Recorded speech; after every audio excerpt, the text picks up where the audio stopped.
Desconfio. Oi? Deu ok aí? Peraí.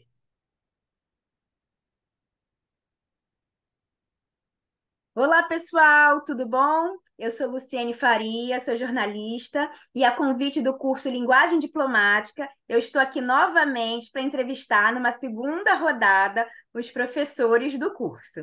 Hoje, meu querido professor de língua portuguesa, Wagner Lacerda, está aqui conosco, apesar de todo o trabalho de hoje do dia, né, do cansaço, ele não fugiu e consegui capturá-lo aqui.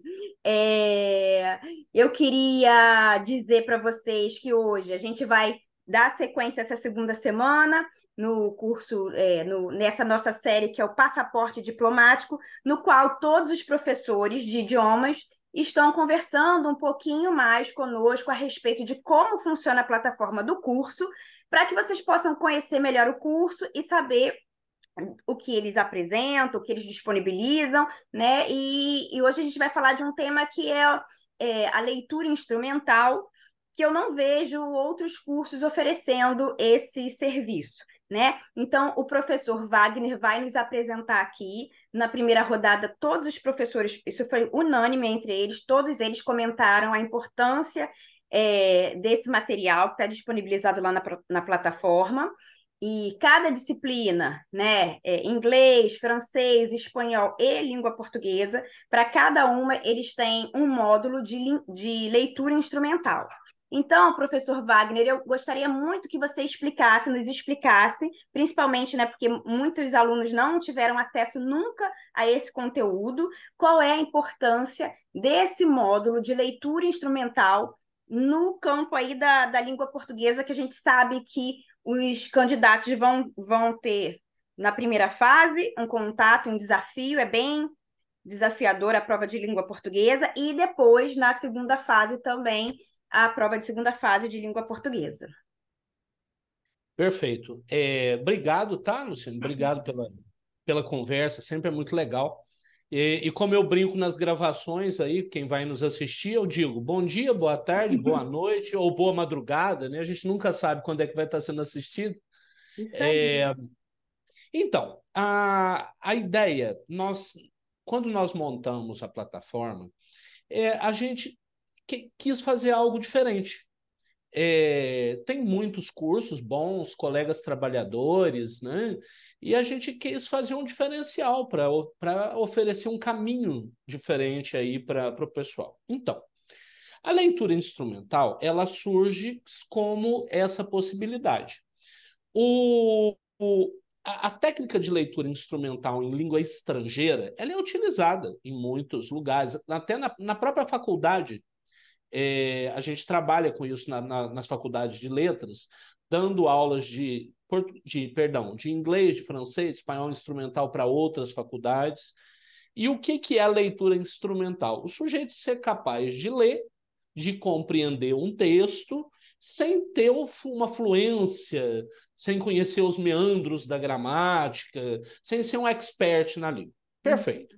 Aí, nós bolamos uma nova possibilidade. Na área do português, a gente está quase criando uma ferramenta. Porque se nos outros já inova, na área de português é quase que uma novidade. Por quê? Nós já somos fluentes, habilidosos nos pontos da língua, né? Não é questão de você aprender a compreender o básico. É criar um processo de leitura de textos que possam nos trazer grandes aprendizados nas mais variadas áreas, nos mais variados conteúdos. E é aí que o texto se torna interessante. Certo.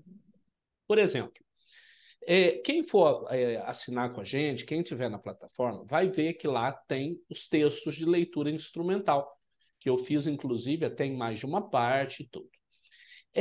Nós pegamos, por exemplo, um texto, vou dar aqui um exemplo, um texto da conferência de abertura da Semana de Arte Moderna, feita pelo Graça Aranha, dia 13 de fevereiro de 1922. Aí o texto é um texto muito interessante, o Graça Aranha todo atrevido, enfrentando os conservadores que achavam que a arte parnasiana era a essência, né? E aí eu vou lendo o texto, parágrafo a parágrafo, e a cada momento eu vou parando e vou utilizando o texto para quê? Primeiro, compreensão de texto. Olha, isso aqui é essencial, essa tese é importante, é aqui que está a questão central do texto. Segundo, inferências a partir da leitura, né? Com novas conclusões, novas possibilidades, por exemplo, nesse caso, sobre arte moderna, sobre a questão da arte como possibilidade de diálogo com a população, com as classes mais variadas da população, né? Terceiro, para explicar gramática, ao invés de ficar aquela explicação de gramática modorrenta, que não vai para lado nenhum, uma explicação prática. Olha, gente, estão vendo? Não é que tenha erro. Às vezes tem uma vírgula que está certinha. Aí eu pego aquela vírgula e falo, gente, por que essa vírgula está correta? Ela tem que ser colocada aí, porque antes do e, quando troca de sujeito, tem que ter uma vírgula. Então nós vamos aprendendo as regras pela própria leitura. Quarto, o texto, obviamente, né? O aprendizado do conteúdo literário, artístico, filosófico, toda a bagagem que a gente pode ir acumulando. Quinto, o estudo de linguística, de variações linguísticas, de funções da linguagem. Olha, nesse trecho aqui, o autor está usando qual função da linguagem? Isso aqui é qual figura de linguagem? E assim vai. E para fechar, a gente ainda arruma um espacinho para dar umas dicas de redação também. Olha que parágrafo interessante. Olha o argumento como ele defende claramente. Aqui seria muito legal você aprender esse argumento. Agora aqui, ó, aqui ele falhou, esse argumento está meio falho. Por que está meio falho? E aí a gente traz todas essas possibilidades a partir de textos escolhidos com maior critério. Ótimo. E eu queria também pontuar, né, a importância de tudo que você falou, principalmente agora, porque a gente não sabe, o edital ainda não saiu, mas na prova passada, que é a que a gente tem como referência, eles incluíram o resumo. Né? Então, quando a gente fala em analisar um texto e conseguir extrair o que é de mais importante, as teses que estão ali naquele texto, essa é uma dificuldade de muitos alunos depois que houve essa modificação, né? Porque os textos são muito longos, né? E o tempo continua aquele 5 horas para fazer o certame, e a gente tem que correr e nem sempre a gente consegue pescar, visualizar ali rapidamente os melhores argumentos para a gente poder fazer o resumo bem feito, né? Então, Verdade. eu acho que essa dinâmica da leitura instrumental também vai contribuir muito para os alunos que têm dificuldade específica nesse ponto. Verdade. E também aquilo de a gente não só aprender as regras de gramaticais, e quando chegar na hora da redação que a gente for escolher, ou perceber se tem vírgula ou se não tem, se essa possibilidade é a melhor possível, a gente ter ali uma referência de bons autores, né, que escrevem bem, e a gente conseguir ver essa utilização da gramática ali de forma viva, né, no texto. Então, acho que isso também é muito enriquecedor. Vou fazer uma perguntinha que eu faço para todos os professores, que é se você acha que esse módulo de leitura instrumental, se ele é válido para os alunos iniciantes, para os alunos que estão mais avançados, e qual é a melhor forma desses alunos utilizarem esse módulo de leitura instrumental, né? Porque a gente sabe que os idiomas lá na plataforma a gente tem acesso, a gente pode escolher o que a gente pode entrar primeiro, né, fazer os idiomas, e leitura instrumental tem em todos os idiomas, mas como que você aconselha? Ah, vou assistir todo o módulo de leitura instrumental primeiro. Não, eu vou fazendo paralelo, vou fazer, lá tem o simulado 1 e paralelamente eu vou assistir a aula equivalente lá da leitura instrumental. Então, duas perguntinhas. Se é válido para todos, para toda etapa do concurso, e como cada candidato pode se beneficiar melhor usando a leitura instrumental na plataforma. Perfeito. Então, respondendo a primeira pergunta, sim, é válido para todo mundo, porque eu tenho o maior cuidado em preparar análises que possam contemplar todo mundo. O português tem essa, digamos que essa especificidade em relação às outras línguas. Por quê?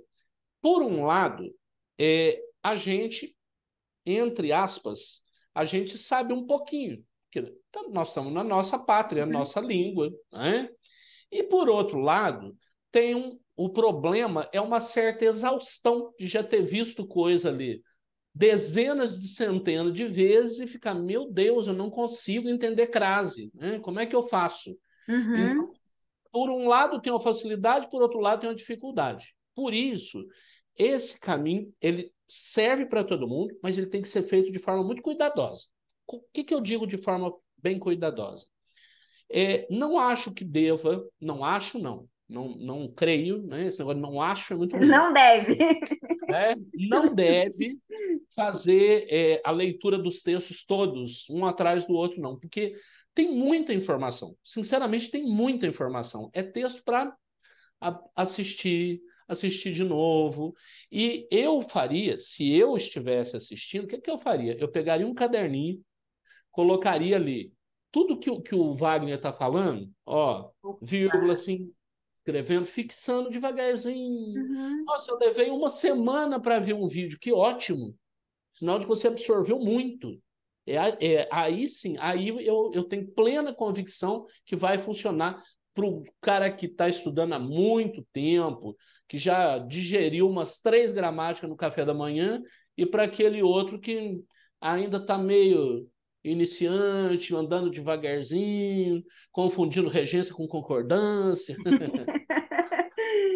Certo. Olha, gente, veja só como é importante a gente acompanhar todos os professores, né? Na entrevista passada, eu fiz com o professor Leonardo Matos, que é o nosso professor de língua francesa, né? E ele, ao contrário, falou que para o francês, né? Porque são línguas diferentes, não é nossa língua mãe, como, né, a gente sabe, e talvez a gente tenha que pegar essas ferramentas o máximo, o mais rápido possível para começar a fazer melhor os resumos e as versões, né? Então ele disse: não, tudo bem, para o aluno que quiser maratonar, beleza, pode fazer isso. Já para português, a dica para o aluno já é diferente, né? Então é muito importante a gente dar atenção para cada matéria, para cada disciplina, porque cada disciplina funciona de uma maneira diferente. Português, por exemplo, cai na segunda fase no TPS. Francês já não cai, né? Já o nível de exigência também, obviamente, é diferente e as atividades são diferentes, né? Então a Claro. gente precisa ficar muito atento para a gente utilizar da melhor maneira possível a plataforma, certo? Então, professor Wagner, eu te agradeço muito. Hoje a gente vai ficar por aqui, né? Porque era só mesmo para mostrar para os alunos como para que serve, né? Então, nós mostramos aqui para que serve a leitura experimental para a língua portuguesa, qual é a finalidade, no que ela pode ajudar os alunos e como os alunos, ao acessar a plataforma, como eles podem utilizar esse módulo de leitura experimental. Eu te agradeço muitíssimo e já está convidado para uma próxima rodada com outro tema, ok? E eu vou agradecer aqui muito a vocês que estão nos assistindo. Como sempre, vou dar aqui a dica de que tem aula experimental aqui. Aqui embaixo também na descrição tem todos os nossos canais, as mídias sociais. É só você clicar aqui embaixo. E eu aguardo, vou deixar o professor se despedir e aguardo vocês num próximo encontro. Muito obrigada. Ô, Lu, obrigado mais uma vez pelo papo, sempre muito legal. E obrigado a todos aí que vão assistir. Eu espero sempre. Eu gosto sempre de lembrar que eu sou professor porque eu acredito na possibilidade da educação abrir caminhos para a gente, né? E se o que eu falar servir aí um dedinho para quem está assistindo, eu já vou ter ficado muito feliz. Vocês podem ter certeza disso. Uma satisfação falar com vocês e estou na torcida. Eu já vou separar meu caderninho, não vou perder essa. Obrigada, Certo? pessoal. Até mais.